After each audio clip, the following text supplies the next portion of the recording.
Madam Deputy Speaker, I beg to move that this House should consider the challenges faced by men and boys across our United Kingdom today on International Men's Day. And I'd like to thank the Backbench Business Committee for their consideration, for allocating time today to consider this in the House. On the day itself, the 19th of November, I'd also like to thank my honourable friend, the member for Shipley, for his work in co-sponsoring the debate, as well as those across the House who have supported it. And I've drastically shortened my contribution as our 3 hours have become 1, which is perhaps indicative of a problem of men's issues being pushed off the end of the agenda, kind of nicely typifies the problem. And I want to give as much time to colleagues as I can.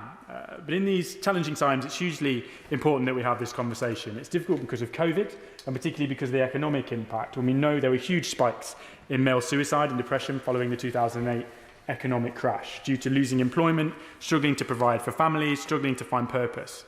It's challenging also because of the general discourse that so often seems to pervade our society that talks of male privilege, of toxic masculinity, and of men as oppressors rather than positive contributors or role models. Men are talked about all too often as a problem that must be rectified. Too often the constant drive for equality and diversity seeks to drag others down rather than lift everyone up.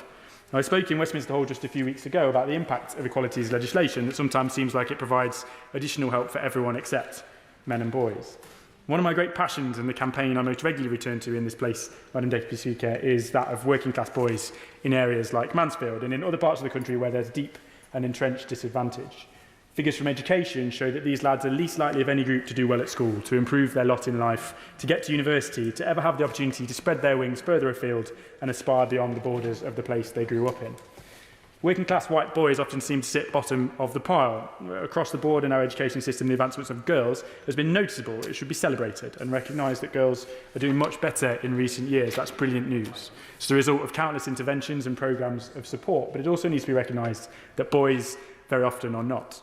More often than not, they don't have the same encouragement. No matter what race, geography or social class involved, girls are now outperforming boys throughout the education system. For example, in GCSE attainment, 3/4 pass in 2019 compared to 2/3 of boys. We've had reports of record high gender gaps in university places, with girls a third more likely to access higher education than boys.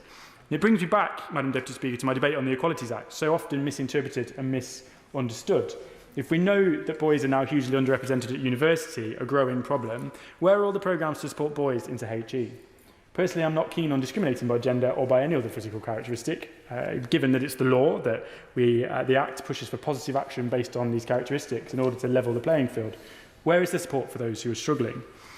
The figures clearly show that girls are already outperforming boys, so why are we allowing the kind of misuse of our equalities law to exacerbate gender inequality rather than fix it, with countless programmes to support girls into HE and none for boys? Would my honourable friend give way? I will give way. Thank my honourable friend for giving way. Would he join with me in looking to the very exciting prospect of the holiday and activities food programme to come, and that we must do all within our power to encourage maximum participation from these working class boys particularly? I thank her for that intervention. She's absolutely right that constituencies and communities like the one that I represent, with these lads really struggling, and I've talked myself about the need for face-to-face contact and support for the most disadvantaged children. It will be hugely important. I thank her for raising that. On the Equalities Act, I mean, what is the point of this Act if it's used based only on what seems popular or politically correct rather than based on reality in order to help those most in need? The reality tells us, the figures tell us, that it's boys that need the help in terms of higher education more so than girls. So are these interventions actually making this inequality worse? Possibly so. But that's not to say don't help girls, Madam Deputy Speaker. To be absolutely clear, it's not to say that, but simply to say selecting who to help based on physical characteristics alone is, in my view, the very definition of discrimination. The need for this help should be evidenced if it's to comply with the law, and it's to say that boys need help too. They seem consistently left behind by this kind of politically correct agenda, and in my view, as long as the Equalities Act continues to be so willfully and regularly misapplied across gender, race and every other characteristic, it can do more harm than good. We need to make clear in this place that we should be helping people based on their actual needs, that the Act applies equally to everybody. Wouldn't it be nice to try and help those most in need based not on their physical characteristics, but actually on what they need? Or at least to recognise we all have equal protection under this law, whether you're a gay, BME, female or a straight white man, those are all protected characteristics. There are countless challenges facing men in our society. 3 times as many men as women die by suicide, with men aged 40 to 49 actually having the highest rates. Men report lower levels of life satisfaction according to the government's National Wellbeing Survey, but are less likely to access psychological therapies. Nearly 3/4 of adults who go missing are men. 87% of rush sleepers are men. Men are 3 times as likely to become dependent on alcohol or drugs, more likely to be sectioned under the Mental Health Act, more likely to be a victim of violent crime. And of course, men make up the vast majority of the prison population. These figures really put that male privilege in perspective, Madam Deputy Speaker. In recent years, it seemed like there are more and more of those kind of phrases coming in to use designed to undermine the role and confidence of men in our society. I mentioned a few before, things like male privilege, like toxic masculinity. How about mansplaining, manterrupting, the trend of spelling woman with an X to remove the undesirable man part. Wonderfully empowering for some, I'm sure, but as I said back at the beginning of the speech, seeking equality and fairness doesn't need to mean dragging everyone around you down. I'm fairly sure that bad behaviour is not limited solely to the male of the species, nor is rudeness gender specific. The outcome of this discourse and this language for many men is a serious one. I think particularly in the most disadvantaged communities, there's such a thing as a set of working class values, values that have lasted many decades that might be considered old hat or even sexist by the modern establishment. It's a set of values where you hold the door open for a lady, where a man might be expected to stick around and provide for his family, where the role of men as a worker and a breadwinner as a positive role model for his children are still entrenched and well taught. It's not to the detriment of women or to limit their ambition, Madam Deputy Speaker. It's about the promotion of family, of tradition, of strong male role models. These things are important. Having been brought up with those values, you can see why a lot of men from those communities would feel lost if they're unable to find work due to our economic situation, might feel helpless or like failures. They're far from it, but they need our support. You might also find, particularly when considering young men who are looking ahead at their life and seeking their purpose, that they might struggle to find it when they're told that those things they thought were virtues, they're good manners, they're wanting to provide for their family, wanting to be a man's man, wanting to go down to the football at the weekend and have some banter with the lads. These things are in fact not virtuous, they are of course toxic. They're doing down the women around them. Those manners they were taught, the way to respect the women in their life are now sexist. That banter is now bullying. On family, rather than promoting strong male role models, we often encourage dads to be more like mums. Try to break down that tradition, teach them the opposite of what they've always been told growing up and that they've been doing it wrong. We talk of deadbeat dads. We have a legal system in family courts that seems to assume the guilt of many men in a relationship. We have men being alienated from their kids. We talk more and more about how desirable it is to have different kinds of families. The implication being that we don't need these strong male role models. Is it any wonder so many are struggling to figure out all of this out? It's right that people should live by their own choices and be who they want to be, how they are comfortable, and that is equally true whether you're gay or straight, black or white, male or female. It's equally true if what you want to be is to fulfil that traditional role of a strong father, a provider, a breadwinner. To be fair, for want of a better word, a bloke. I fear that we're building up huge problems for the future when we forget the traditional role of men, and in fact, sometimes not just forget it, but try to eradicate it from our society. With very few of life's advantages on our side in this environment, it's no wonder, Madam Deputy Speaker, when society seems insistent on ripping the heart out of things that they've experienced growing up and things that they've been taught, so many young men tragically cut their lives short. We can't continue to talk down the role and the purpose of young men when we should be building them up. I want to move on from the gloom and doom a little bit and talk about some positive things and some actions that we can take, and I particularly want to pay tribute to dads. I want to say today in this chamber, to all those dads who are putting their families first and doing the right thing, I want to say thank you. I think it's something that's taken for granted, but it's so important, and I know myself how difficult it is in this job to balance being a dad with work and trying to keep yourself on a level and live up to expectations, and it's not easy. I know there are countless thousands of dads out there with a much tougher task than me, dads who might be struggling financially, dads who might be battling things like trying to see their kids, fighting in family courts to do the right thing, trying to be a role model for their kids, when truthfully, we're all making it up as we go along. Dads who might be trying to overcome their own challenges, mental health or work or stress, and might feel like they have to hide that away for the sake of their families and their children. I want to say a big thank you to good dads and to those who are trying their best to be good dads and good men, because I think that can make all the difference for our kids, for families, and for our society. And I want to say that there are places and people you can go to if you need that help. Places like the Samaritans, Rethink, the Calm Helpline, Safe Line, a friend or a relative.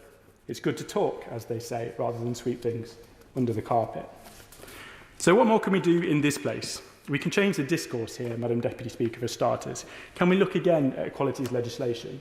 If we're to hold departments across Whitehall to account with people dedicated to ensuring that women are considered, quite rightly so, why not the same for men? Why have a minister for women but not one for men? Why single out one characteristic for special mention? Can we ensure that equality means just that, rather than positive discrimination at the expense of certain groups? Male is equally protected as female, and we could do worse in this place to confirm how the Act should be properly used. Can we promote the role of fatherhood and stop shying away from the importance of that role?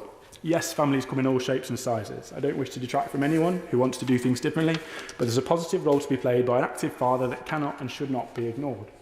Modern families are all different, but you can guarantee every single one of them involves or has involved in one way or another a dad.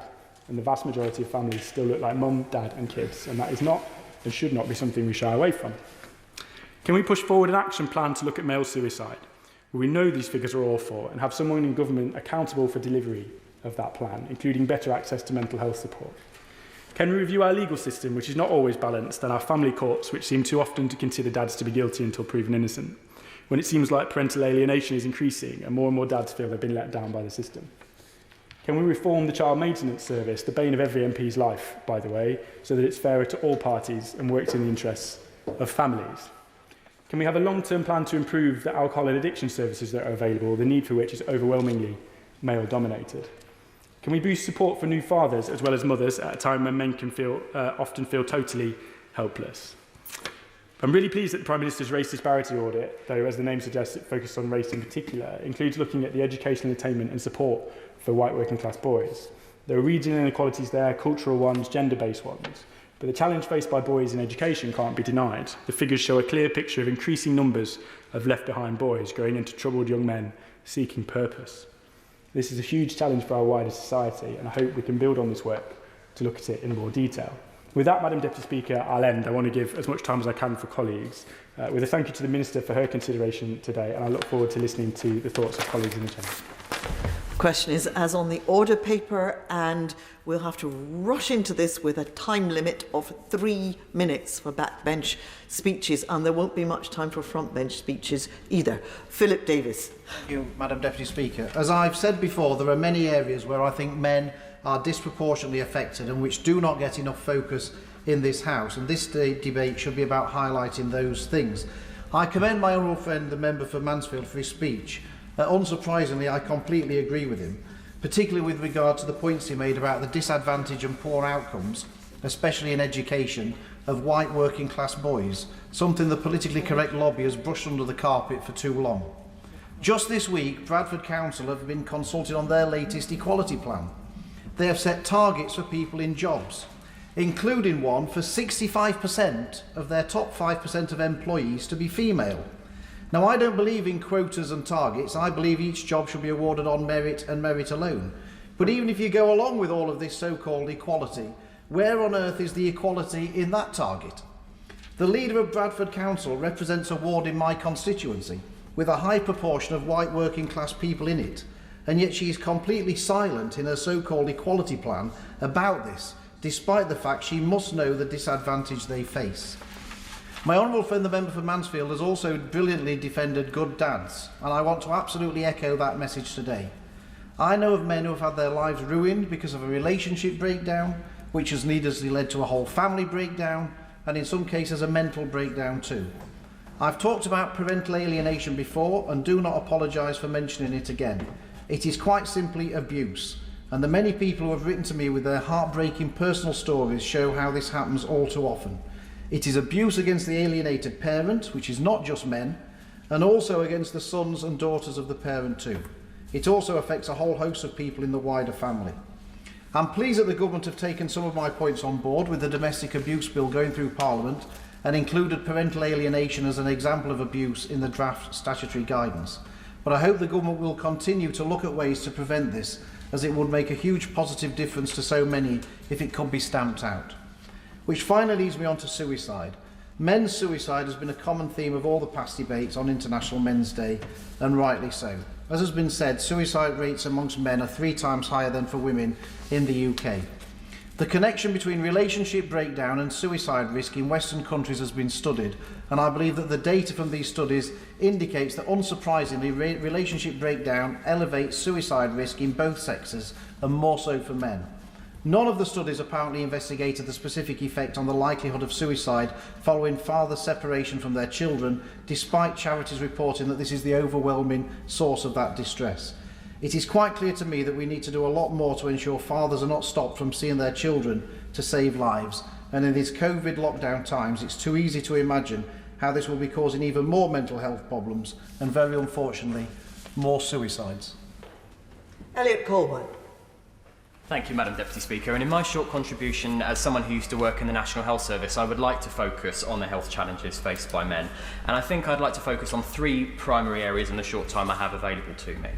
The first is in relation to the current pandemic and coronavirus, with PHE's review demonstrating that despite making up only 46% of diagnosed cases, 60% of deaths are men and 70% of admissions to intensive care are men. And working age males that are diagnosed with COVID-19 are twice as likely to die. Now, I know that the Minister is continuing cross-departmental work to understand the risk factors associated with this disease, so I would hope that we continue to look into the reasons behind why this disparity exists. The second health risk I'd like to focus on is cancer. In men in the UK, prostate cancer is the most common cancer, and prostate cancer is the second most common cause of death, with around 12,000 deaths of prostate cancer in 2017. In addition, since the early 1990s, testicular cancer incidents have raised by nearly 24% among men in the UK. Now, I know that there has been great strides here. We've seen huge strides in survival rates, particularly among prostate cancer, from 76% of people dying within 10 years in the 70s to just 16% now.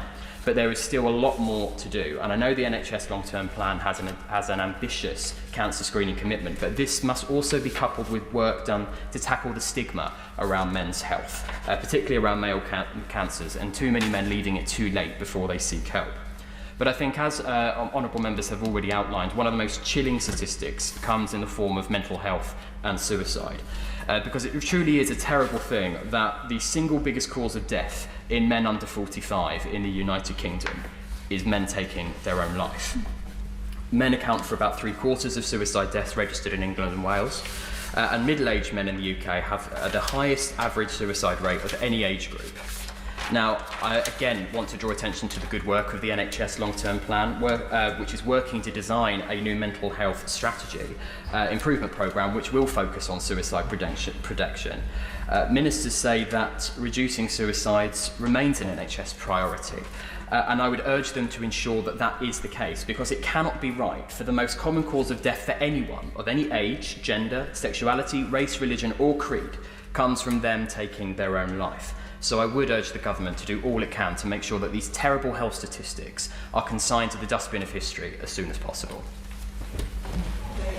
Thank you, Madam Deputy Speaker. It's a pleasure to follow my honourable friend from Carshalton and Wallington in a very informative speech, and he's touched on many of the points that I also wish to raise. But in beginning my comments, can I also commend my honourable friend from Mansfield for highlighting these issues. He's been an ardent campaigner on this since he was elected to this House and beforehand, and these are issues that we just have to talk about. And I want to focus my comments today on three areas in particular, which is firstly domestic abuse, secondly mental health, and thirdly the attainment gap that my honourable friend from Mansfield articulated so well in terms of the points there. Can I first of all pay tribute actually to my honourable friend from Louth and Horncastle, the Minister of Justice, for piloting through the domestic abuse bill, which is currently awaiting its second reading in the other place. This bill will ensure that all victims have the confidence to report their experiences of domestic abuse, but when we look at domestic abuse around male victims, we see that 786,000 men have reported being victims of domestic abuse. And when we look at actually the numbers of men that are prepared to report domestic abuse, in comparison to 88% for women, only just over half of men will report domestic abuse at any one time. And in terms of refuges and safe houses, currently there are 37 organisations with 204 spaces. Of those 204 spaces available, only 40 of them are dedicated for men. And in Greater London, there are no spaces for men needing refuge from domestic abuse. The Respect Men's advice line has said that some male victims of domestic abuse have reported sleeping in cars or in tents or in the gardens of their relatives to avoid to seek refuge from their abusers. The fact is, Madam Deputy Speaker, as someone that has seen domestic abuse firsthand, the ability to escape that is absolutely fundamental to ensure people survive. And we need to be doing more to ensure that there is provision there, because there clearly is a gap of provision, even though I pay tribute absolutely to those organisations who are supporting those victims and those survivors, shall we say, of domestic abuse. In terms of mental health issues, my honourable friend from Carshalton and Wallington articulated it absolutely perfectly in that 75% of men, so suicide deaths in England and Wales are men. We need to tackle that, but we need to tackle that across the board as well. It's not right. We need to be looking at those fundamental underlying issues that lead to these deaths. And I don't want to repeat the stats that my honourable friend read out, but I do just want to round off my comments by saying this. You know, ultimately, this is about ensuring that all of us have the access to those services, that support that we need. We should value everyone as that individual, as that core person, as to who they are, irrespective of gender, irrespective of what they look like, irrespective of where they come from.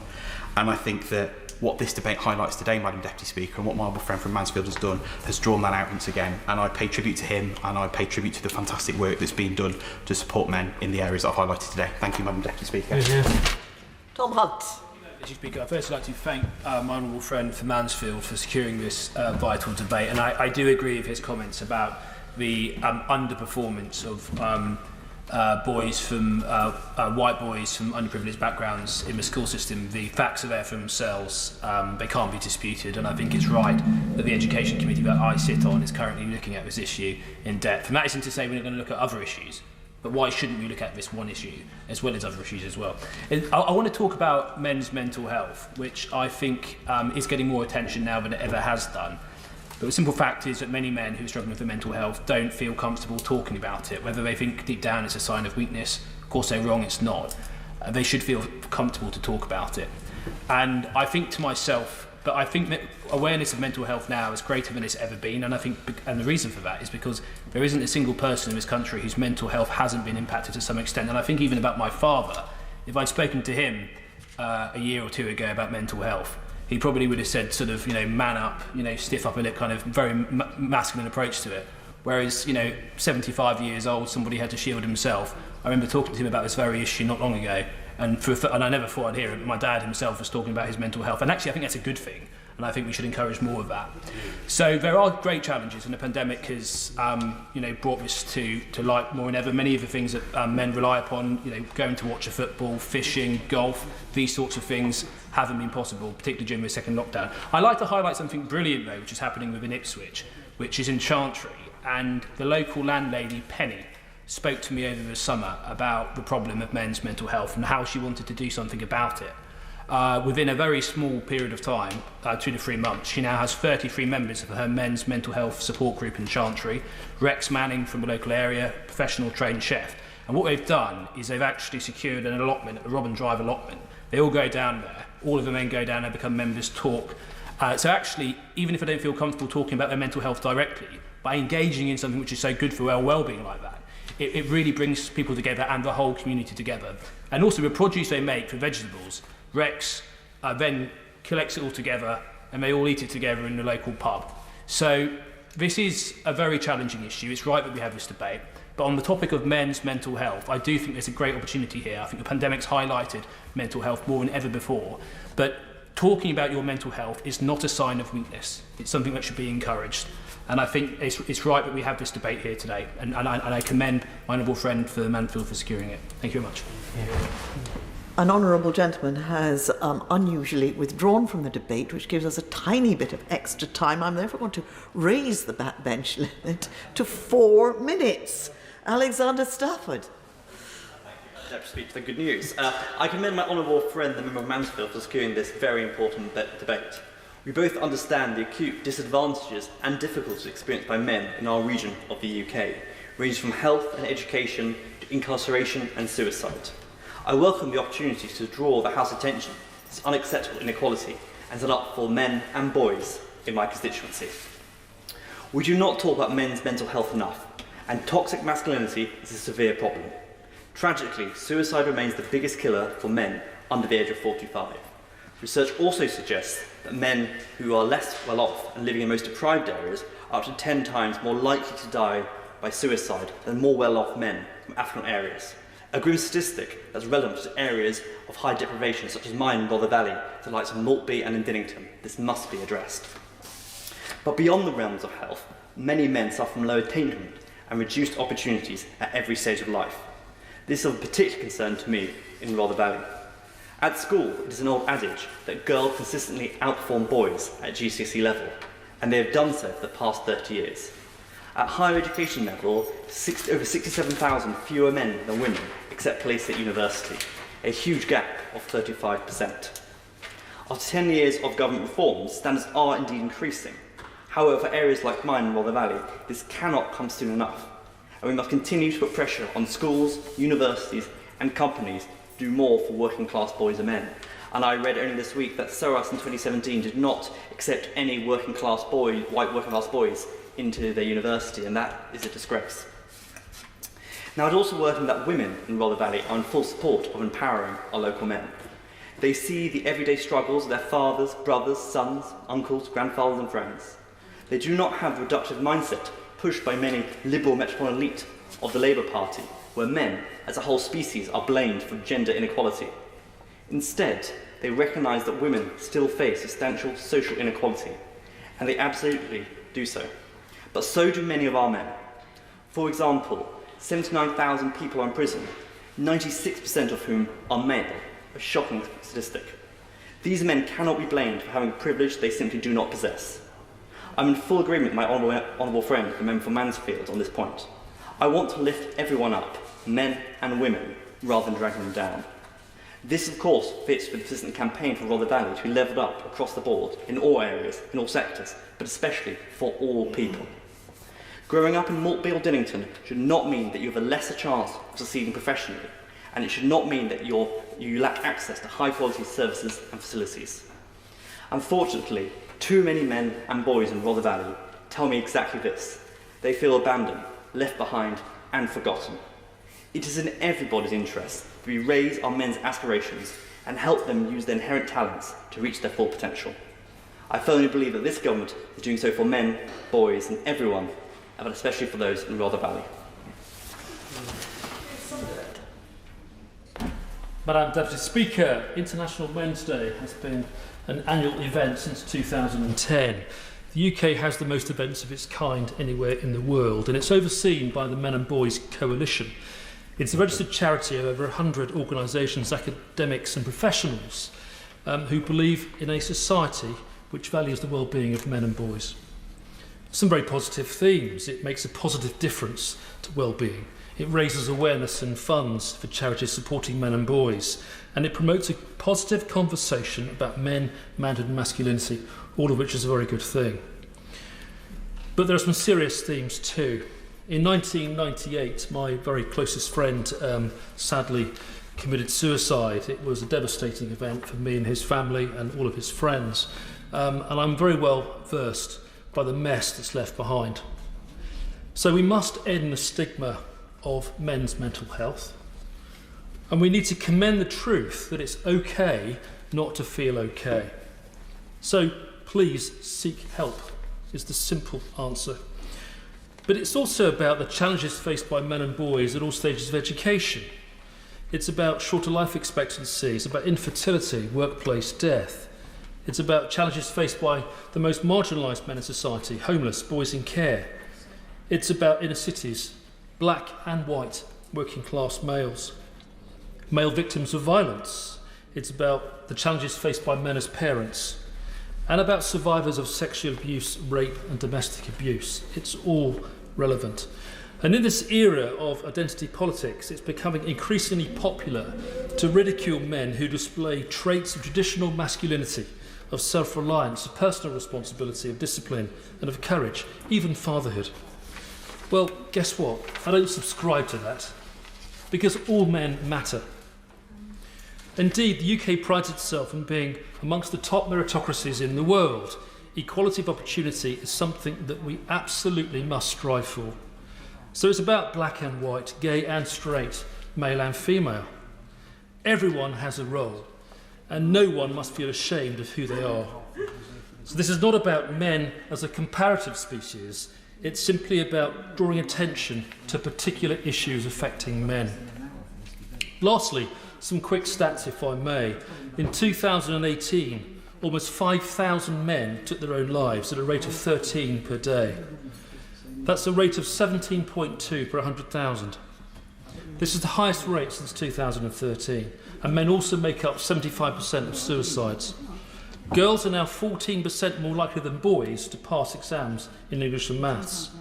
Boys have more than 3 times the number of permanent exclusions, with 6,000 permanent exclusions.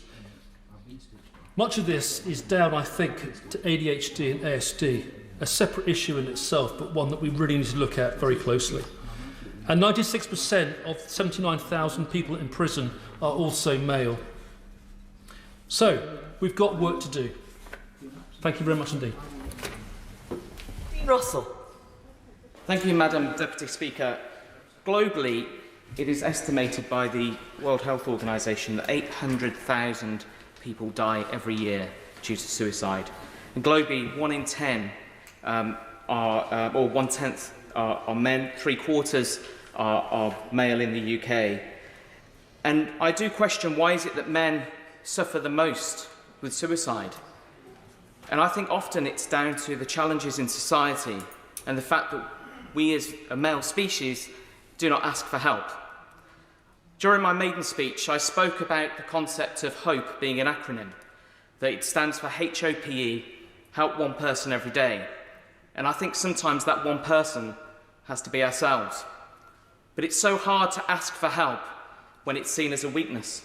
And I would like to say to anyone who's out there right now who's suffering, to know that it's not a weakness, it's a strength to ask for help and ask for that support. When I look at the social media narrative, when I look at the divisive, often debate around masculinity and around men, I find that I draw back to my belief that we cannot heal divisions by being divisive. We cannot tackle hatred by being hateful. And we cannot show our strength only by belittling those who show weakness. And I think when we look at the debate that we have in this chamber today, it should not be limited to the time we have here. It should be a societal debate around how do we actually tackle these big challenges in society? How do we look at tackling the stigma, not just through medical support and support through NHS, but through the narrative that we provide both as politicians and as members of the public? We need to listen to each other. And sometimes when I look at the world, especially through the lens of social media and the web and the media, I feel like we're in a world full of those shouting. And it makes me ask, who are those who are listening? And so I ask today, let us all listen to what people are saying. Let's not consider men to be the enemy. We are all part of the important fabric of society. We have all got differences. And to anyone who's struggling right now, who's thinking the worst thoughts in their minds, remember that you're unique. You're on this planet of 1 of 7 billion, and you are the only version of you. And that you need to continue your story. You need to be here for one more day. Just give it another few minutes, another hour, another day. Just give yourself a bit more time to find out why you're really here. Because the power of that story, the power of overcoming that, will make a difference to others, and it will make a difference to those around you, and by God, it will make a difference to your family and friends. Because if they do not have you here tomorrow, if they do not have the stories and the joys of the difficult times as well as the joyful times, then we all lack because of that. So I ask all of us, please ask for help if you need it, and ask others if they need help. Remember, it's okay to not be okay, as my honourable friends have said. But it's also okay to ask others if they're okay. It's okay to say to them, you know, are you really okay? Ask them more than once, because that second time, that third time, might be the chance for them to open up in a way that they never have before. So I am so pleased my honourable friend from Mansfield for organising this debate today, because without it we may not have these voices. And today we might change someone's life. And if off the back of today we stop just one person from committing suicide, even if it's over the next 100 years, that will have made this debate worthwhile. Thank you. David Linden. Madam Deputy Speaker, can I say what a pleasure it is to follow the Honourable Gentleman from Watford, who I've always thought since he arrived in this House last December that he was an incredibly thoughtful person. I think that speech there just personifies that, so thank you very much. I'm grateful as well to the Honourable Member for Mansfield for securing today's debate. And I'd also like to take this opportunity to welcome to the Dispatch Box my honourable friend from Warrington North. I understand it's her debut at the Dispatch Box. She's a fellow member of the Armed Forces Parliamentary Scheme, and so when I finally shut up and sit down, I'll certainly be cheering her on. But, Madam Deputy Speaker, clearly the COVID-19 pandemic has hugely impacted everyone's lives. Many of our constituents now face insecurity around their employment and financial hardship, alongside having to deal with restrictions around seeing loved ones. And never before in our lifetimes have we experienced a global pandemic which effectively shut down society, closed businesses, and asked us all to stay at home. So I particularly worry about everyone's mental health at the moment. And I know that continued lockdowns and restrictions can be incredibly tough, especially as we now head towards the winter months, full of colder days and darker evenings. But today's debate is a good opportunity to focus on men's mental health. We know, as others have said, that men are typically less likely to reach out for help surrounding their mental health. Just over 3 out of 4 suicides are by men, and suicide is the biggest cause of death for men under 35. Men are nearly 3 times more likely than women to become alcohol dependent, and men are less likely to access psychological therapies than women. Indeed, only 36% of referrals to psychological therapies are for men. Now, I know from personal experience that conversations around mental health can feel tough, they can be sensitive, private and awkward, but they are so important, particularly at the moment. And with further restrictions and lockdowns, we are all more isolated than ever. A survey done in April showed that 1 in 4 UK adults had feelings of loneliness, compared to just 1 in 10 before the pandemic. Young people aged between 18 to 24 were most likely to experience loneliness since lockdown began. Indeed, before lockdown, 1 in 6 said that they felt lonely. Since lockdown, young people are almost 3 times more likely to have experienced loneliness, with almost half feeling this way. In a time when more of us are feeling isolated and lonely, it's important therefore to reach out to our loved ones. A simple text, phone call or FaceTime can make the world a difference. But in terms of men's mental health, there still exists that stigma around acknowledging that you are struggling and seeking the help that you need. For example, in 2016, a survey conducted by the opinion leader for Men's Health Forum found that 34% of men were ashamed to take time off work for mental health concerns, compared to 13% for a physical injury. 38% of men would be concerned that their employer would think badly of them if they took time off work for a mental health concern, compared to 26% for a physical injury. And I think the Honourable Gentleman Member for Mansfield kind of touched on this, but phrases like man up and toughened up, they only reinforce the stereotypes that men should be stoic and face these problems alone. And I think this is dangerous rhetoric and prevents men from pursuing help, and I'm really glad that all Honourable Members who've spoken today have certainly put that on the record. So it's important that men come together and support one another, and that's why I'm such a passionate supporter of Chelsea Men's Shed, as well as the Men's Health Group in my constituency led by Jim Malcolmson.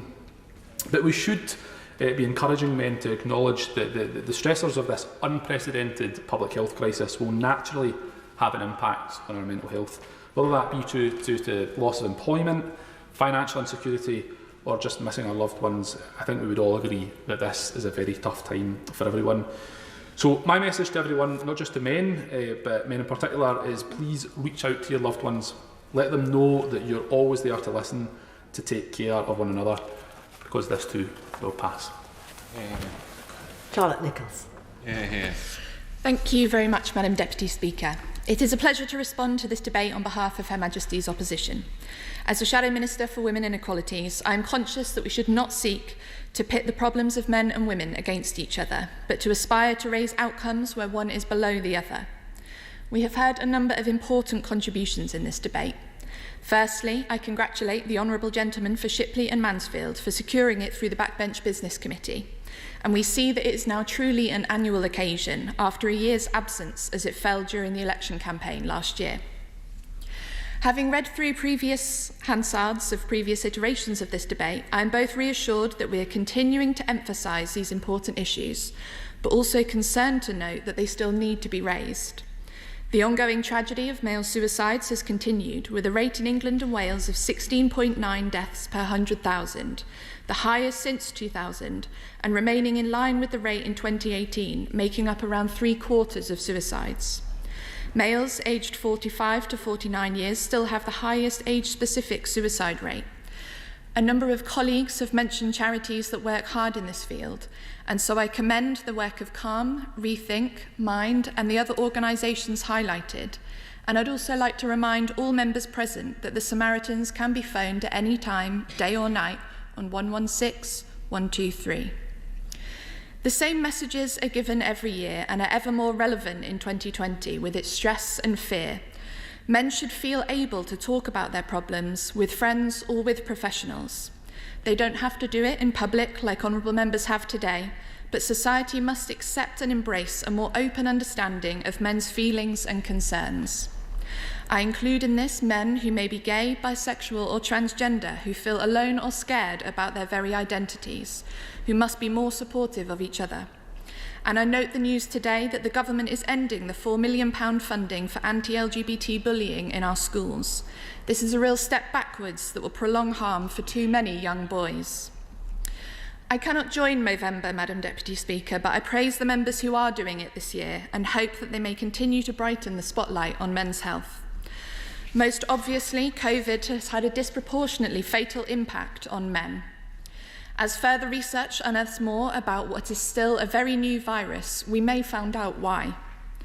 On prostate cancer, the second biggest killer of men worldwide, I encourage men to discuss this with their doctors at 50, and black men or men with a family history of prostate cancer should discuss it at 45.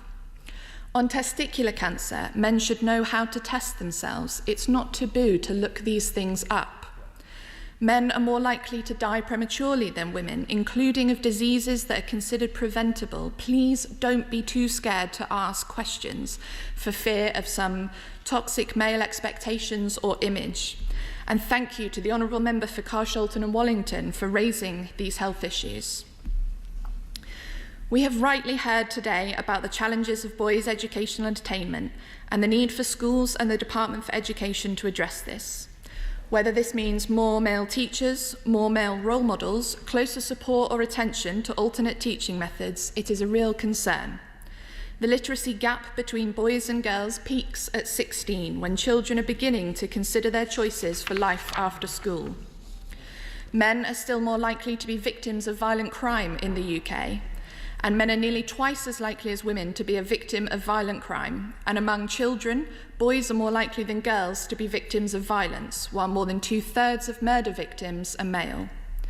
It is also worth mentioning that the male victims of domestic violence and the statistics that show that they are less likely to speak out or confide in somebody about it, they must not be forgotten, something which was raised in a powerful contribution to the debate by the Honourable Member for West Bromwich West. As the days and nights get colder and wetter, it is sombre to think of the thousands of rough sleepers on our streets. The government's actions earlier in the year showed that it is possible to eliminate rough sleeping, but now once again there are huge numbers of people forced to choose between a cold winter on the streets of our country or the threat of catching COVID in an overcrowded shelter. And government statistics state that 86% of rough sleepers in England are male. I hope the Minister can say what will be done to end this awful situation. Finally, it is worth remembering that today is International Men's Day, and we should consider the problems that men and boys face around the world, where they die on average 6 years before women, where thousands are forced into becoming child soldiers, and gay men in particular are all too often oppressed with threats of violent death. Once again, I thank all of the speakers and hope that next year's debate we will be able to report on progress in these many important areas. Minister Cami Badenoch. Thank you, Madam Deputy Speaker. Just before the Minister starts, I must commend the House. I said we'd have to rush through this. I was expecting the Minister to be on her feet with only 5 minutes to spare. But the House has been so disciplined, speeches have been so to the point, precise, moving and clever. I hope that other people will learn that brevity is indeed the soul of wit. I'm not going to mention the fact that very few women have taken part in the debate this afternoon. Cami Badenov. Thank you, Madam Deputy Speaker. I'm pleased to be standing at the dispatch box on International Men's Day, and I thank the Backbench Business Committee for granting a debate on this important subject, and I thank all the Honourable and Right Honourable members who have made heartfelt contributions today. I also welcome the member for Warrington South to her position as Shadow Minister. International Men's Day is an opportunity to celebrate men and boys in all their diversity and to shine a spotlight on the issues which affect men, from shared parenting to health and well-being. I think it's sad that on a day like this, it seems to be mainly members on this side of the House who felt interested enough to speak. I recognise the shadow spokespeople were here, but it does highlight the fact that this is an issue that many people believe is not important enough to speak on, and I hope maybe next time she will speak to her colleagues and across the House for this reason. David Lind. The restrictions on the virtual participation, that might be why there are fewer members taking part in this debate. Minister. I understand that, but this is not the only debate that has taken place today, and they have been very, very well attended indeed. So I'm afraid I don't accept that position. And like I said, I hope at the next International Men's Day debate we will see many more members participating in this debate. This government is committed to levelling up opportunity and ensuring fairness for all. As Minister for Equalities, I want to ensure no one is left behind, regardless of their sex or background. Both men and women in the UK benefit from us having some of the strongest equality legislation in the world. The Equality Hub will consider sex, along with factors like race, sexual orientation, geography, and socioeconomic background, so we can ensure we are levelling up across the country. This will support data-driven policy to reduce disparity across the Union and make the UK the best place to live, work, and grow a business. Levelling up is the mission of this government, and every one of us should be free and able to fulfil our potential. The member for Carshalton and Wallington mentioned the coronavirus, which, as we all know, is the biggest challenge the UK has faced in decades, and we are not alone. All over the world, we are seeing the devastating impact of this disease. We know that men have been disproportionately impacted by COVID, and that after-age sex is the second largest single risk factor. However, not all men are the same, and not all men will be affected in the same way. My report into COVID disparities showed, for example, that the job you do, where you live, who you live with, and your underlying health all make a huge difference to your risk of COVID-19. We recognise how important it is that each individual understands how different factors and characteristics combine to influence their personal risk. The Chief Medical Officer commissioned an expert group to develop a risk model to do just this, and DHSC are working at pace on how to apply the model. As well as the impact on lives, COVID has had a huge impact on Britain's livelihoods, those livelihoods which give us pride and a way to support our families. Because, of course, men and women do not exist separately and in isolation. We are part of families, businesses, and part of our communities, which is why our support is targeted at those most in need and looks at how issues are impacting individuals, not homogenous groups, so that we ensure a fair recovery for everyone. As a Treasury Minister, I'm particularly proud of our comprehensive package to protect jobs, which the IMF highlighted as one of the best examples of coordinated action globally. We've given unprecedented support, as this House has heard time and time again, through the Coronavirus Job Retention Scheme and the Self-Employment Income Support Scheme to ensure people can get the support they need, especially those in sectors most affected by COVID-19. The members for Watford, Ipswich and West Bromwich East spoke passionately about mental health. The challenges this year have no doubt taken their toll on many people's mental well-being. It is very understandable during these uncertain and unusual times to be experiencing distress or anxiety or to be feeling low, and we know this affects many men. These are common reactions to the difficult situation we all face. Anyone experiencing distress, anxiety, or feeling low can visit the Every Mind Matters website and gov.uk for advice and tailored practical steps to support well-being and manage mental health during this pandemic. Yes, of course.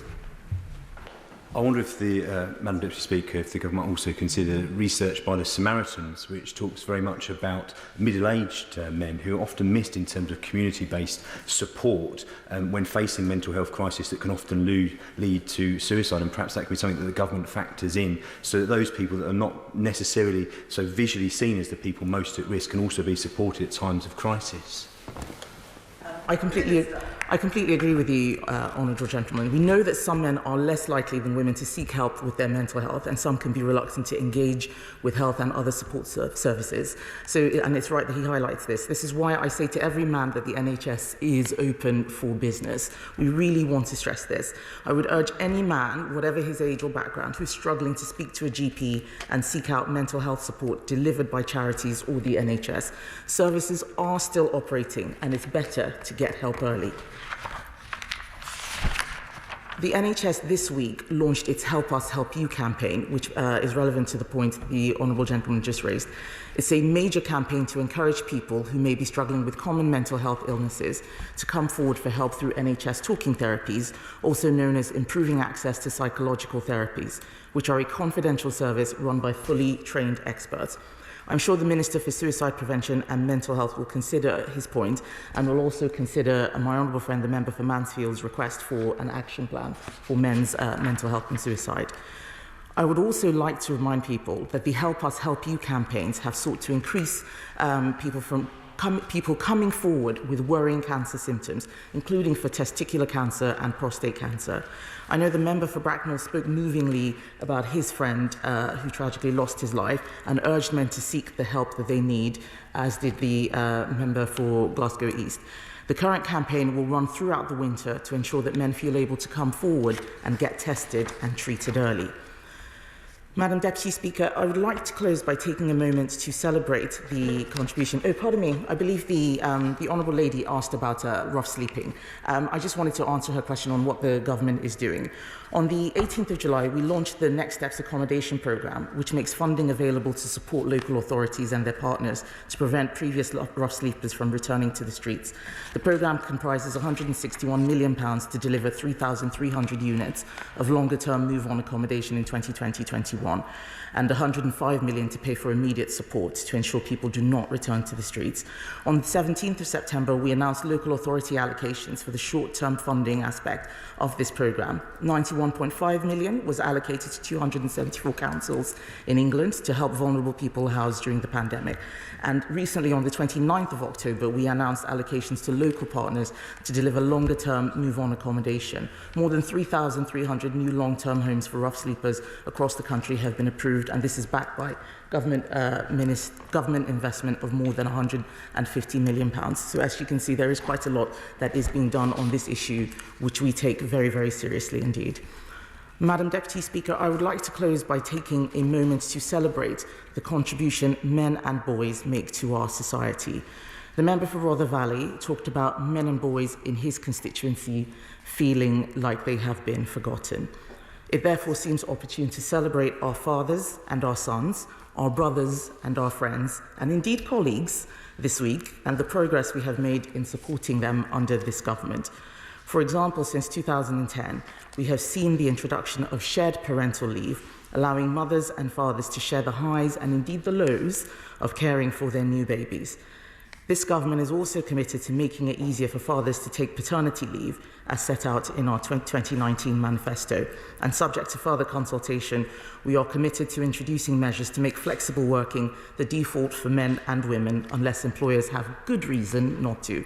As someone who only came back from maternity leave this year myself, I can tell you, Madam Deputy Speaker, that my husband was able to take paternity leave, and it made my return to work much easier, having two ministerial responsibilities as well as my work as a constituency MP. So this is a policy that I'm very, very passionate about. Yes, I will give way. Just briefly, I just wondered, that's all very well, Madam Deputy Speaker, but would the Minister also look to make it easier for absent fathers to actually have access to their children and to speed up the process through the family courts, which is often a tortuous one, which causes so much heartache for so many fathers. My honourable friend is right, and yes, this is something that I think we can look into. I also want to recognise the work that he has done to raise awareness of fathers who feel a sense of alienation from losing access to their children. He will be pleased to see that the draft statutory guidance to be issued under the Domestic Violence Bill currently recognises parental alienation as an example of coercive or controlling behaviour, no doubt in part to his representations on this issue. I would like to thank him and my honourable friend for Mansfield, again, for their tireless work on these issues and for securing this debate today. And I pay tribute to my honourable friend for Mansfield for his vigorous campaign to support boys from white working class backgrounds. He raised many issues about the way the Equality Act is interpreted as protecting groups, when actually what it protects is characteristics which we all have. I think some of his questions, especially around whether we should have a Minister for Women, are above my pay grade, but I think this is something that I will definitely raise with the Minister for Women and Equalities and also with the Prime Minister on his behalf as well. But I want to assure him that the commission I sponsor on race and ethnic disparities is currently studying how we will improve outcomes for these boys in the towns and regions of our country. And I'd also like to pay tribute to the Equalities Whip, the member for Finchley and Golders Green, who rarely gets a chance to speak these days as a whip, for his successful campaign to get the HPV cancer jab given to men and boys. We're very proud of the work that he has done. And in that, I close, and I'm honoured to have taken part in today's debate on International Men's Day to mark the progress we've made and also to highlight what more needs to be done. Ben Bradley. Deputy Speaker, I thank the Minister for her response and for the work she's doing to get this equalities agenda right, and particularly the hub that she mentioned, which includes socioeconomic and geographical factors for the first time, something I raised in Westminster Hall a few weeks ago, and I'm very pleased about. Welcome the Shadow Minister to her place, and also thank the member for Glasgow East for talking about reaching out to our loved ones at this very difficult time. A huge thank you I should also pay to the member for Shipley. I'm very sorry I only got 3 minutes to speak today, because he is equally responsible as I for bringing this debate forward today. That's a great shame, but a huge thank you for him, and he gets half of the credit at least that colleagues have paid to me in the chamber today. I'd like to thank all colleagues for their thoughtful contributions. I haven't got time to go through them all, but shadow ministers have, some very moving and heartfelt ones. International Men's Day is one day that we celebrate annually, but it's not a conversation just for one day. It's a chance to raise great role models and huge challenges, things that we can do every day in this House in the very privileged position that we hold. The public discourse that I mentioned, the negative attitudes pervade every day. The support that men and boys need is needed every day and is available every day, and we should all be helping men to reach out to seek that help and continue to raise the issues that we've discussed today, so many around health, mental health, suicide, and our services in this House at every opportunity, not just on International Men's Day, but when this day has long gone, every chance that we can. The question is, as on the order paper, as many as that opinion say aye. The contrary, no, the ayes have it. The ayes have it. What an excellent debate, and accomplished in less than 1 hour.